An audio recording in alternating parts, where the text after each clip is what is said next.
So when we're talking about these non-nuclear arms, or what we're going to also call conventional arms, it's a very different situation than what we were just talking about with the nuclear weapons. With the nuclear weapons, the United States is willing to sort of pay all the money because if one nuclear weapon goes off in the United States, you can't take that back. You have failed as a president if a nuclear weapon goes off in your country. So you're going to invest everything you got to stop that. Small arms is completely different for a number of reasons. Number one, you've got the whole Second Amendment issues in the United States, which is any control of guns in the world feels like it's going to turn around and come back on, the militias that are lining up in Michigan and all that kind of stuff. And so I don't want my guns taken away, so I'm not going to take anybody else's guns away. So there's that weird issue with the Second Amendment. But there's also this idea of, it actually turns out, and this probably won't surprise you that much, as big and bad as nuclear weapons are, not a lot of people die from nuclear weapons. In fact, since Hiroshima and Nagasaki back in 1945, I don't think anybody's died of a nuclear weapon. But millions of people die from small arms fire. And I don't just mean in crime. What I mean is largely in terms of wars and civil wars around the world. How cheap arms allow for civil wars to happen in places that they wouldn't happen otherwise, as that video just talked about. So we have a very different set of issues here. Again, they're both about arms control, but you would not want to settle these in the same way. You would not find a sort of a solution to these in the same way. Far more damage is caused by conventional weapons globally than weapons of mass destruction. Like, there's no question.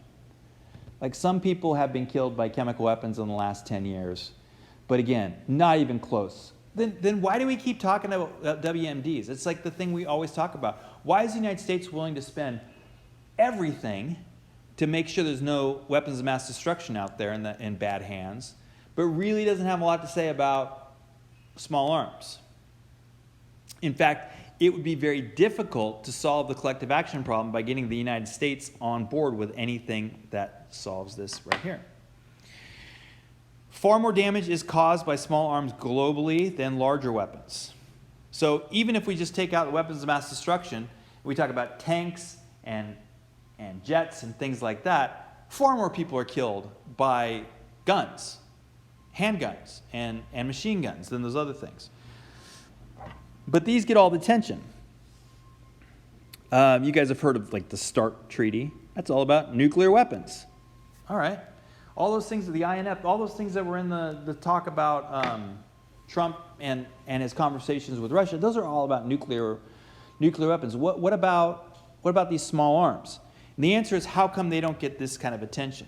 Why do weapons of mass destruction get the attention, and why not small arms? Because if I care about all the death that's being caused by the small arms around the world, in addition to all the other things that video talked about that are sort of antecedent to that war. So if these guns cause the war and the war causes starvation, the guns are responsible for the starvation as well. So there's a lot of things that I can really be talking about by controlling small arms.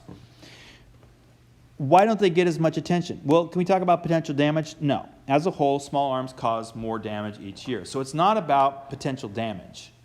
I can't just say nuclear weapons are a bigger explosion. Well, sure they are. I guess, World War III would be pretty bad.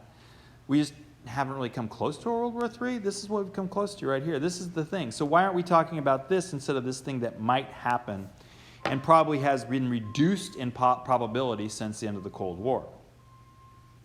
Is it because small weapon damage is aimed largely at non-U.S. targets, and nuclear weapons would be largely aimed at U.S. targets? And so, of course, the U.S. is going to care about this more.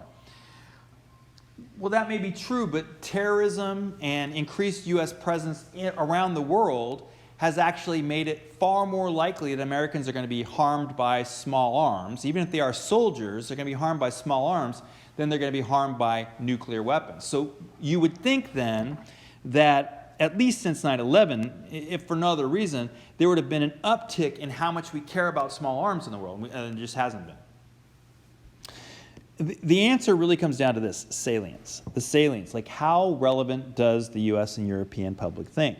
So I already mentioned the Second Amendment idea here, the right to bear small arms, and there's a sense in which, if we're allowed to have small arms, then how can we tell the rest of the world not to have small arms? And so it kind of gets to the wayside. Another reason that it's not as salient as, say, weapons of mass destruction, exotic weapons just get more attention than the mundane ones. This is true even when you look at the conversations that the United States has about gun control. I mean, it's usually about the exotic things as opposed to these small arms. Another thing that's an issue is that one person can do huge damage with weapons of mass destruction. And yeah, one person can do a lot of damage with a machine gun, but not like one person with a, briefcase nuke. And so this raises the salience, this idea of, as opposed to groups, just one idiot, one lunatic could cause a lot of damage. So let's make sure that lunatic doesn't have access to a weapon of mass destruction. If they have an access to a machine gun, we'll figure that out later. We just want to make sure they don't have access to a really bad thing. And then the other thing that's probably the most important thing here, my family, if I'm from the US, probably won't be in a third world war. You saw in that video, a lot of the deaths that are caused by the small arms are in these third world countries. And, the odds of my family or someone I know, someone I love being in there just isn't the thing.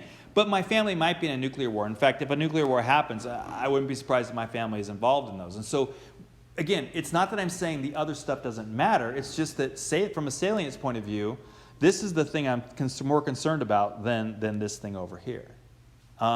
So if you are an NGO or the Samantha Nutt there who was on that TED Talk, you got to overcome this problem. So you might talk about, for example, as she did in that video, what are like she talked about sort of educating. Her big thing was educating why small arms are a problem. And you might talk about, well, we need to create some incentives to control these small arms. And the question we might ask, for example, is, do U.S. politicians have an incentive to control the international small arms trade? Why are we focusing on the U.S.? Because a lot of guns come from the United States. Whether they're sold, obviously they're usually sold what we call legally, but the question becomes, maybe we need to reduce what we mean by providing guns to the rest of the world. Can these incentives be changed? So we know that politicians have an incentive no, they don't have an incentive to control international small arms trade. In fact, if anything, they have lobbyists who are the not arms dealers, the producers of these guns, who are saying, not only should we be making these things, you should be buying them from us and giving them to your allies around the world. If those allies end up losing them and they end up in the hands of bad people, that's not your business. That's their business. Your business is to make sure that my good American company is providing these arms. And then the United States politicians have an incentive as well. They want the people that they like to stay in charge, and that usually requires, around the world, and that usually requires guns of some sort. So can these incentives be changed? Well, we could look at public opinion. And one of the things you might want to think about for a solution if you're working on this is, how would I then raise the salience of the U.S. public? We just talked on that last slide about how it's not a very salient issue. If I can raise the salience of this issue, as she tried to do in that TED Talk, if I can raise the salience of this issue, then maybe U.S. politicians' incentives will be shifted so that at least there's something balancing out the lobbying efforts of the arms manufacturers. Another thing is technology.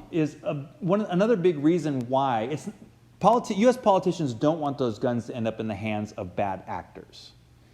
So if we could figure out a way that you can still provide the small arms, but make sure they don't end up in the hands of the bad actors, that might be a step in the right direction. So there might be, technologically, you might have improved monitoring so that we know where the guns are going, and we know who let the guns get away, and then they don't get any more guns. So preventing cheating in that sense.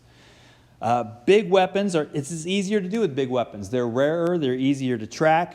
It's a lot harder to do with handguns, machine guns, grenades.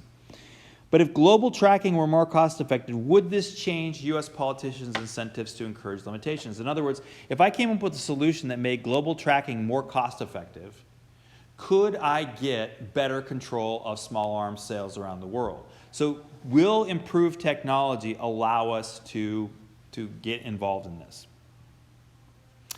Technology, I should just say before we move on, technology works both ways. If I can improve the technology on monitoring, somebody else can improve the technology on hiding the weapons as well. So technology is not a foolproof solution, but it is definitely something we can think about. Another thing is to talk about the international market, and I'm just going to ask some questions here.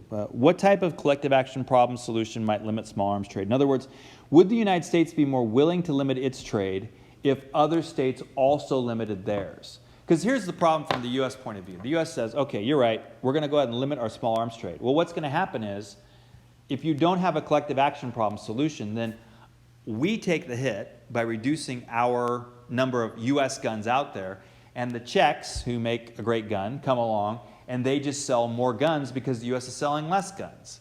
Well, that doesn't solve the problem at all. That's just changed who benefits, and the United States gets screwed on this. The United States wants to be out there engaged in this as well.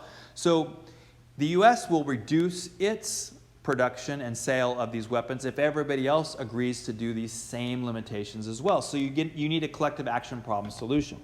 I don't want to be the sucker who cleans the house and nobody else does, because then I not only have to clean the house, I still live in a dirty house. So same thing here. What type of collective action problem might limit the small arms trade? Could the U.S. effectively act unilaterally with its arms exporters? The answer is probably not. Again, if the U.S. says, Saudi Arabia, we're not going to send you as many guns, Saudi Arabia just goes to a different place and gets more guns. So that's not a good solution unless we get everybody on board, all the small arms producers on board. Would unilateral action merely change global suppliers? Absolutely. So it's not a question of the U.S. just stopping. It's about the U.S.